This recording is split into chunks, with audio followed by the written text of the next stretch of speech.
Dieu, oh, dans les mains de Dieu, oh, je laisse tout à Dieu, oh, devant sa volonté je disparais, je laisse tout à Dieu, oh, c'est pas par ma force mais la sienne, je laisse tout à Dieu, oh, oh. Il n'a jamais dit que je coulerai, même si la route est longue avec lui.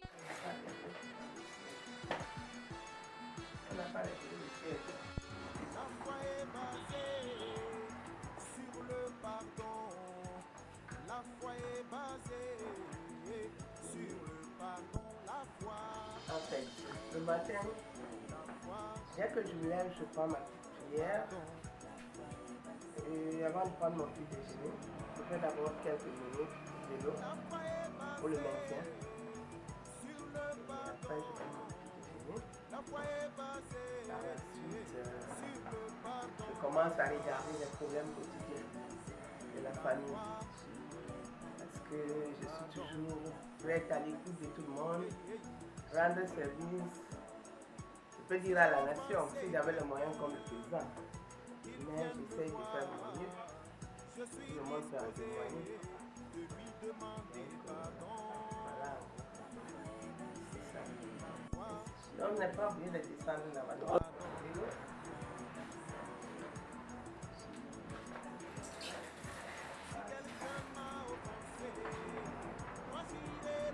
Le 16 novembre, je fais mes 70 ans. Je suis du signe Scorpion. Et les Scorpions, en général, c'est des gens bien, très naturels, très serviables, très généreux. Mais il ne faut pas les blesser. Ils sont trop sensibles à la déception. Les moments clés de ma vie qui m'ont marqué, c'est plutôt la perte des êtres chers. C'est ça qui m'a trop marqué dans ma vie. Les déceptions aussi. Mais pour les déceptions, à chaque fois qu'on est déçu, ça nous fait une leçon. Et ça vous redonne la force, l'énergie. Ça vous donne même l'intelligence de voir comment est le monde. En ce moment, je suis très avertie. Pour les déceptions, je parle bien. Mais ça m'a donné le courage de continuer à œuvrer sur le chemin que j'ai choisi.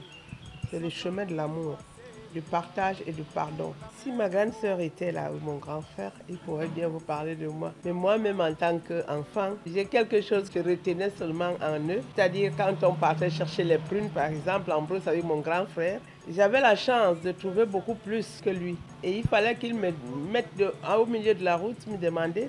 Il faut me donner la part du papa, de la maman, du grand frère, de la grande sœur. J'ai mis les mains sur la tête. J'ai dit, mais si tu me prends la part de papa, de maman, de grande sœur, et pour toi, moi-même, je n'aurais plus rien. Je me mettais à pleurer. Quand je me mettais à pleurer, il me tournait le dos. Il marche. Quelque part, quand il trouve les abeilles ou les fourmis, il se mettait devant pour me laisser être mordu par cela jusqu'à ce que je perde toutes les prunes que j'ai trouvées. C'est le rôle de mon grand frère et il aimait trop m'intimider. Quant à ma grande sœur, elle a toujours été une mère consolatrice mais très capricieuse. Il suffisait d'un rien, elle se recroquevillait dans son côté et moi c'était pas dans mes habitudes. Moi j'aimais toujours être avec elle dans la joie et ça fait que comme elle savait que j'étais faible de ce côté-là, elle me punissait toujours en me mettant hors d'elle. Mais après, je partais toujours me plaindre chez les grands-parents. Ça, c'était notre jeunesse. Et après, je suis allée chez elle. C'est elle qui m'a aidé à grandir, elle et son mari. Et après, par la suite, quand une femme grandit, il faut qu'elle aille en mariage. Je suis allée former ma famille, où j'ai été bien accueillie et heureux. J'ai fait un heureux mariage. Mon mari m'aimait beaucoup. Un homme très calme, très réservé. Et la dissolution, les discordes, quand sa sœur est devenue marabout, je ne sais pas comment on appelle ça. C'est là où la famille a commencé à se diviser. Mais j'avais trouvé que c'est mon mari qui était aussi le pilier dans sa famille. Donc j'ai récupéré tout le monde. J'avais toute la famille entre mes mains. C'est les problèmes de pratique de sorcellerie qui ont divisé la famille jusqu'à l'heure où je parle. Même avant son départ, il n'a pas pu réunir les gens. C'était pareil. S'il y avait une détermination pour les missions, je l'aurais dit que j'ai fini, j'ai accompli. Mais comme c'est une continuité, la vie c'est un parcours vital. Donc j'essaye de faire ce qu'on me demande, ce que mes parents m'ont enseigné. Ils m'ont appris l'amour du prochain, le partage et le pardon. Et c'est ça que j'ai fait durant toute ma vie. J'ai partagé le peu que j'avais avec tout le monde. J'ai aimé les gens qui sont venus vers moi, même mes ennemis, et j'ai continué à les aimer. Les gens trouvaient ça bête, mais j'ai trouvé que le monde, nous sommes que de passage.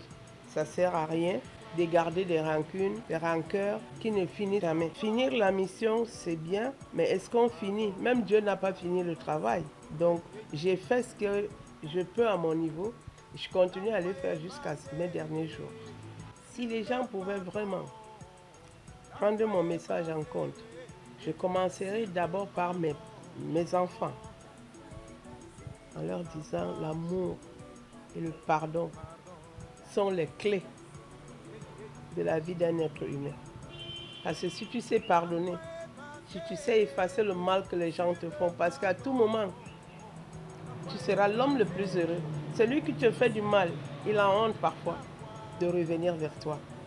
Mais toi qui te sens pas coupable, tu te sens heureux et le dominant. En le dominant, du fait que ce qu'il te fait, tu ne lui rends pas la même chose. Donc tu te sens plus heureux que lui.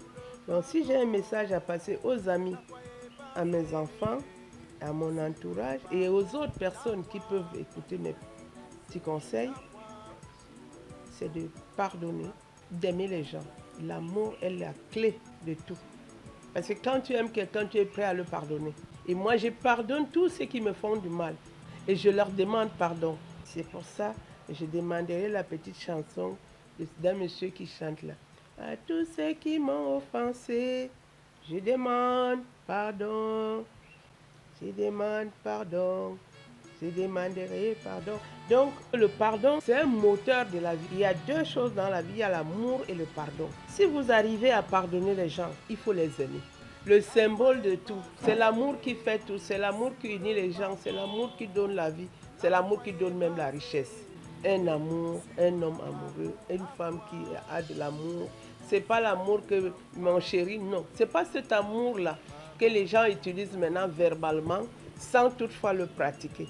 L'amour, c'est dans les actes, c'est dans le cœur. J'ai dit merci à tous les gens que j'ai rencontrés dans ma vie, même ceux qui ne me connaissent pas, qui parlent de moi sans m'avoir vu. Et je leur dis merci. Même à ceux qui me font du mal, je leur dis merci. Parce que le mal qu'ils me font me donne une force, me cultive, me renforce, me donne de l'énergie. Mais je ne cesserai jamais de dire merci à mes parents, que c'est grâce à eux. L'éducation que mes parents m'ont donnée m'a beaucoup aidée. Quand j'étais toute petite, j'aimais bagarrer. Je ne savais pas discuter. Quand tu me provoquais, je te tapais. Au jour d'aujourd'hui, les gens me piétinent jusqu'au niveau de mes chevilles. Même mes grains de cheveux, on les tire, je sens, je commence à rire. Je suis incapable de riposter. C'est une force. Et ces gens qui me provoquent pour rien, qui me font du mal sans cause, je leur remercie. Ils me fortifient, mais ils ne le savent pas. J'ai un message à laisser à mes enfants, que si un jour la mort nous sépare, qu'ils ne tiennent pas compte des gens qui m'ont fait du mal, qu'ils les acceptent comme ils sont. Et que mon deuil ne soit pas un festin, qu'ils fassent un deuil naturel, sans protocole, sans VIP. Ce nom-là, autant de nos parents ne le connaissaient pas. C'est la seule recommandation, s'ils peuvent respecter ça et qu'ils soient soudés et unis. S'ils seront soudés et unis, je serai tranquille là où j'irai auprès de mon père. Alors, tous ceux qui sont venus ici, c'est tous ceux qui seront là aujourd'hui. Si j'ai un message à passer à tout ce monde-là, c'est d'abord ce message d'amour. Parce que je suis sûre que ceux qui sont trop mes ennemis n'auront pas le courage de venir. Donc, s'ils sont venus, c'est qu'ils sont, ils m'aiment. C'est par amour qu'ils viennent m'assister. C'est par amour qu'ils viennent qu'on se partage le bout de pain. C'est par amour qu'ils viennent qu'on passe ce petit moment agréable. Mais je dirais un merci aux jeunes prêtres que j'ai encadrés. Parfois me font du mal sans le vouloir, mais je les ai pardonnés parce que ce sont mes enfants. L'abbé Toum et l'abbé Nlène particulièrement. Sur les pardons, la foi est basée sur le pardon. La nature de l'homme, toujours condamnée.